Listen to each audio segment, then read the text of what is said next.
قل هل يستوي الذين يعلمون والذين لا يعلمون انما يتذكر اولو الالباب۔ محترم عزیزو، گزشتہ ہم نے ایک موضوع شروع کیا تھا کہ امیر معاویہ رضی اللہ عنہ کا مقام و مرتبہ کیا ہے اور آپ پر ہونے والے اعتراضات کے جوابات۔ تو گزشتہ جمعہ میں ہم نے قرآن حدیث کی روشنی کے اندر پہلے تو صحابہ کے مقام کو سمجھا، پھر امیر معاویہ رضی اللہ عنہ کے بحیثیت صحابی ہونے کے، بحیثیت کاتب وحی ہونے کے اور بحیثیت امیر المومنین ہونے کے کیا مقام و مرتبہ ہے اس کو سمجھا، اور ساتھ ہی خصوصیت کے ساتھ چند ایک روایتیں جو حضرت امیر معاویہ کے تعلق سے ہے اس کا بھی ذکر کیا، اور آخر میں آپ کے نام کو لے کر انجینئر محمد علی مرزا نے جو اعتراض کیا تھا اس کے جواب کو سمجھا۔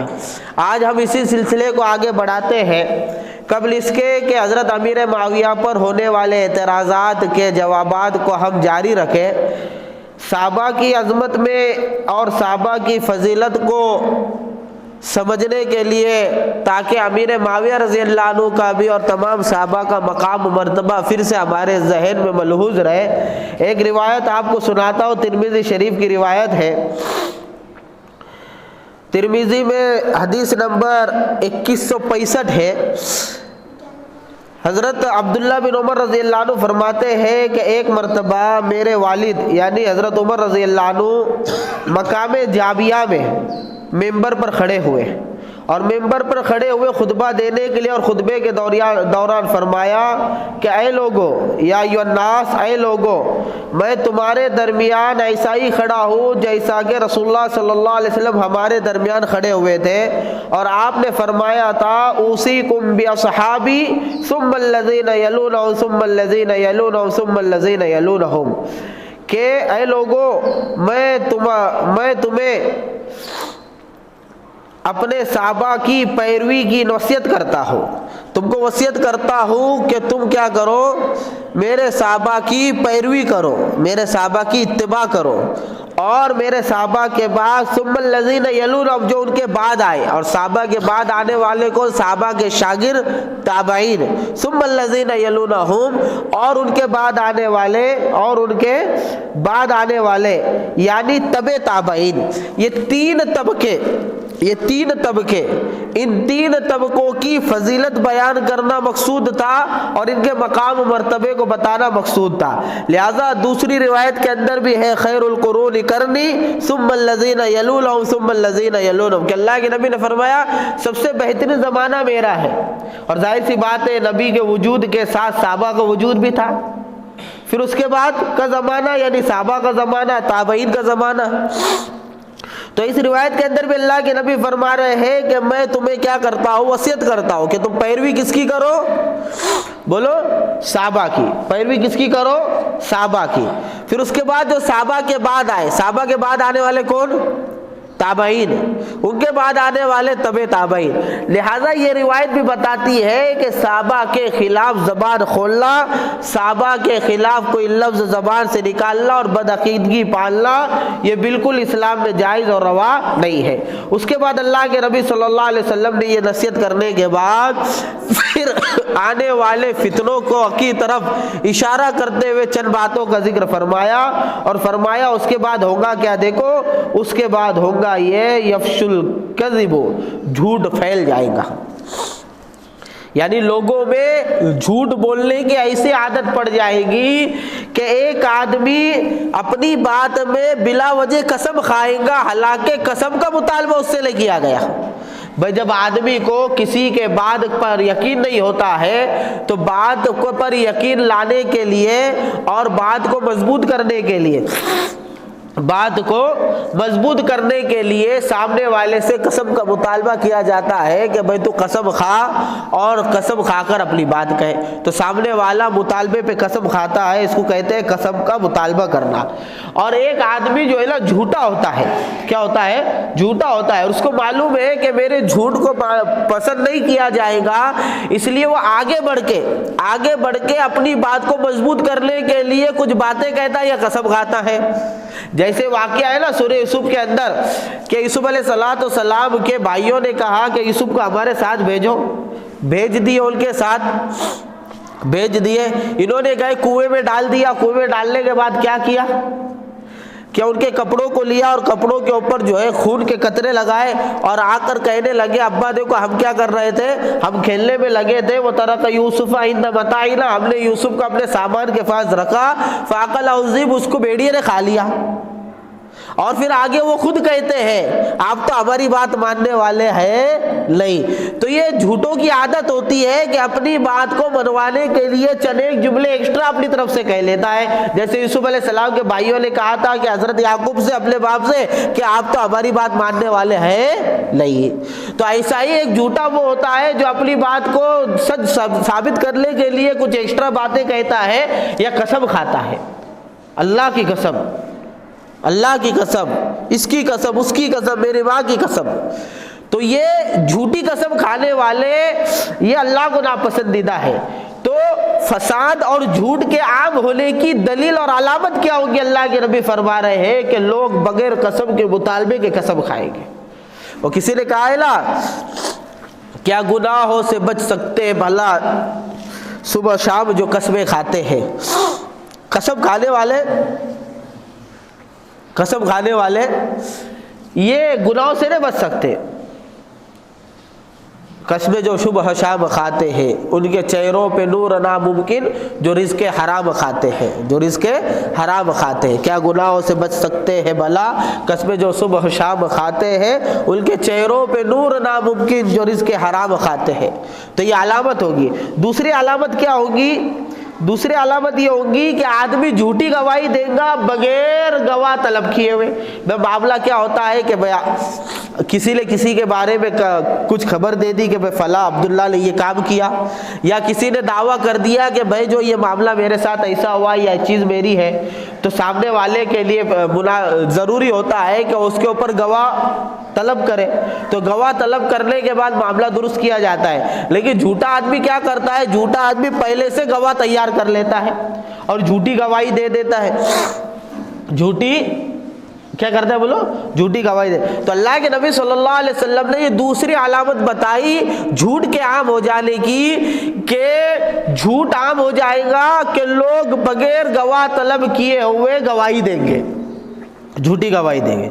اس کے بعد اللہ کے نبی نے اور جو ہے نصیحت فرماتے ہوئے فرمایا کہ سنو، کان کھول کر سنو، لا یخلون رجل بامرأۃ، کہ کبھی بھی کوئی آدمی کسی اجنبیہ عورت کے ساتھ تنہائی میں نہ جائے، اس لیے کہ جب یہ دونوں تنہا ہوتے ہیں تو شیطان ان کے ساتھ تیسرا ہوتا ہے اور شیطان ان کو جو ہے غلط کام میں مبتلا کرتا ہے۔ یہ نصیحت فرمائی کہ عورتیں جو ہے عام ہو جائیں گی، لہٰذا تنہائی میں عورتوں کے ساتھ خلوت کا موقع بہت زیادہ ملے گا، لہٰذا ضرورت اس بات کی ہے کہ عورت جو ہے تنہا نہ ہو۔ اس لیے مسائل علماء کرام نے لکھے ہیں، اس کی تفصیل میں فی الحال نہیں جانا ہے، لیکن سن لو، مثال کے طور پہ آپ کسی ایسی جگہ پر ہو کہ جہاں پر اجنبی عورت ہے، تو اکیلا اس اجنبی عورت کے ساتھ وہاں بیٹھنا رہنا ناجائز ہے۔ ہاں تیسرا کوئی آدمی آ جائے تو جو ہے جائز ہے، لیکن اس کے اندر بھی آنکھوں کی حفاظت اور بلا وجہ باتوں سے اجتناب یہ جو ہے ضروری رہے گا۔ پھر اللہ کے نبی نے اور فرمایا کہ تمہارے لیے ضروری ہے کہ تم مسلمانوں کی جماعت کو پکڑے رہو اور تفرقہ بازی سے اجتناب کرو۔ یقیناً شیطان ایک کے ساتھ ہوتا ہے اور ایک کے مقابلے میں دو سے شیطان زیادہ دور ہوتا ہے، یعنی آدمی جب تنہائی میں رہتا ہے تو شیطان جلد غالب آتا ہے۔ اور جو جنت کی خوشبو کا اور جنت کا طلبگار ہو، اس کو چاہیے کہ مسلمانوں کی جماعت کو پکڑے رکھے۔ پھر آخر میں اللہ کے نبی نے فرمایا جس کو اس کی اچائی خوش کرے اور برائی غمگین کرے تو یہ مومن ہے۔ یعنی ایمان والے کی علامت یہ بتائی کہ بھئی جس کو اس کی برائی غمگین کرے، یعنی گناہ کر کے خوش نہ ہو، گناہ کر کر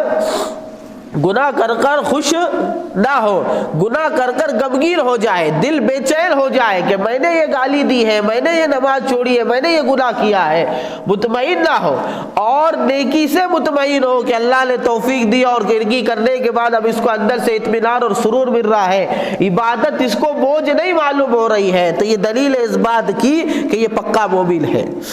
ورنہ قرآن منافقین کی شان یہ بتاتا ہے کہ یہ نماز میں سستی کرتے ہیں اور اللہ کا ذکر بہت کم کرتے ہیں. یعنی جن کے دلوں میں ایمان نہیں ہوتا ہے، نفاق ہوتا ہے، ان کے لیے عبادت جو ہے کیا بن جاتی ہے؟ بار بن جاتی ہے، بوجھ بن جاتی ہے.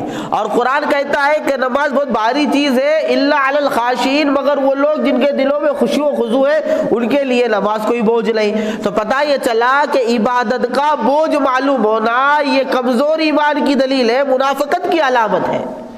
اور عبادت کا اور نیک کاموں کا اچھا معلوم ہونا، اچھا لگنا، یہ جو ہے مومن ہونے کی دلیل ہے. اور گناہوں میں مزہ آنا یہ جو ہے گنہگار ہونے کی دلیل ہے. اور گناہوں سے بیزاری ہونا یہ جو ہے پکا ایمان والا ہونے کی دلیل ہے. یہ روایت اللہ کے نبی صلی اللہ علیہ وسلم کی طرف سے سنائی. حضرت کس نے؟ حضرت عمر رضی اللہ عنہ نے. تو اس میں بھی فرمایا اور دوسری روایت میں بھی فرمایا کہ میرے صحابہ کی پیروی کرو. تو صحابہ کا وہ مقام ہے. لہٰذا امیر معاویہ رضی اللہ عنہ کو، جیسے میں نے گزشتہ اس کی وجہ بھی بتائی کہ بہت زیادہ طعن و تشنیع کا نشانہ بنایا گیا ہے، اس کی وجہ یہ ہو گئی تھی کہ حضرت علی رضی اللہ عنہ اور ان کے اندر اختلاف ہوا تھا. تو حضرت علی رضی اللہ عنہ کی طرف سے جو لوگ تھے اس میں بہت سارے لوگ امیر معاویہ رضی اللہ عنہ کے خلاف ہو گئے تھے. لہٰذا جیسے میں نے گزشتہ جمعہ بتایا کہ مودودی نے کتاب لکھی اور اس میں امیر معاویہ کے اوپر بہت الزام لگائے. اور موجودہ جو ہے علی مرزا جو ہے یہ بھی حضرت امیر معاویہ رضی اللہ عنہ پہ بہت سارے الزامات لگاتا ہے. تو ان الزامات میں ایک الزام جو خلافت و ملوکیت کے اندر مودودی نے لکھا ہے، وہ کیا الزام ہے کہ انہوں نے یہ الزام لگایا حضرت نعوذ باللہ حضرت امیر معاویہ رضی اللہ عنہ پہ کہ امیر معاویہ رضی اللہ عنہ نے سیاست کے لیے حلال اور حرام کی تمیز چھوڑ دی تھی. یعنی ان کے نزدیک سیاسی امور غالب ہوتے تھے اور جو ہے دوسرے چاہے اس کے لیے پھر سنت کو چھوڑنا پڑے اور حلال حرام کی تمیز باقی نہ رکھنا پڑے. نعوذ باللہ اس طرح کا الزام جو ہے امیر معاویہ پہ لگایا ہے. مفتی تقی عثمانی صاحب نے اس کا جواب دیا ہے. اور اس کی مثال کیا دیتے ہیں؟ وہ مثال یہ دیتے ہیں کہ دیکھو ایک مسئلہ ہے، سمجھو. مسئلہ یہ ہے کہ مسلمان جب مرے گا تو مسلمان جو مرتا ہے اس کے جو مال چھوڑا جاتا ہے اس کے وارث بنتے ہیں. جو مال چھوڑتا ہے اس کو ترکہ کہتے ہیں اور اس عمل کو میراث کا تقسیم ہونا کہتے ہیں. اور جس کا مال تقسیم ہوتا ہے یعنی جو مرتا ہے اس کو مورث کہتے ہیں. اور جس کو مال ملتا ہے اس کو وارث کہتے ہیں. باپ مرا تو باپ کا مال بیٹوں کو ملا تو بیٹے ہو گئے وارث، باپ ہو گیا مورث، اور یہ عمل ہو گیا تقسیم میراث کا. اور جو مال چھوڑا اس کو ترکہ کہتے ہیں. یہ شریعت کا اصطلاح ہے. ٹھیک ہے. تو اب مسئلہ ایسا ہے، مسلمان مرے گا تو مسلمان اس کے وارث ہوں گے. ٹھیک ہے. اب ایک مسئلہ یہاں پر یہ ہے، اگر کسی کا رشتہ دار غیر ایمان والا ہے، غیر ایمان والا ہے، اب مثال کے طور پہ بیٹے نے ایمان لایا، باپ نے ایمان نہیں لایا، تو اب باپ مرا تو اب باپ کیا تھا؟ غیر ایمان والا تھا اور بیٹا ایمان والا تھا. تو اب ایسی صورت کے اندر ایک غیر مسلم کی میراث مسلمان کو ملے گی یا نہیں ملے گی؟ ایک مسئلہ یہ. دوسرا مسئلہ اس کے الٹا کہ مرنے والا مسلمان ہے، باپ نے اسلام قبول کیا تھا لیکن بیٹے نے اسلام قبول نہیں کیا تھا. اب باپ مرا مسلمان اور بیٹا کیا ہے بولو؟ کافر ہے. تو اب کافر بیٹے کو مسلمان باپ کی وراثت ملے گی یا نہیں ملے گی؟ یہ دو مسئلے ہیں. تو دیکھو صحابہ کرام کے زمانے سے اب تک اکثر صحابہ اور علماء کرام اس بات کے اوپر ہے کہ نہ تو مسلمان کافر کا وارث بنے گا نہ کافر مسلمان کا وارث بنے گا، یعنی دونوں کو ایک دوسرے کی میراث نہیں ملے گی. اس کو جو ہے یہ کہتے ہیں کہ بھائی اختلاف دین کی وجہ سے آدمی جو ہے میراث سے محروم ہو جاتا ہے. ٹھیک ہے. یہ مسئلہ سب کے نزدیک ہے. بات سمجھ میں آ رہی نا کہ مسلمان باپ مرا تو غیر مسلم بیٹا اس کا وارث نہیں ہوگا.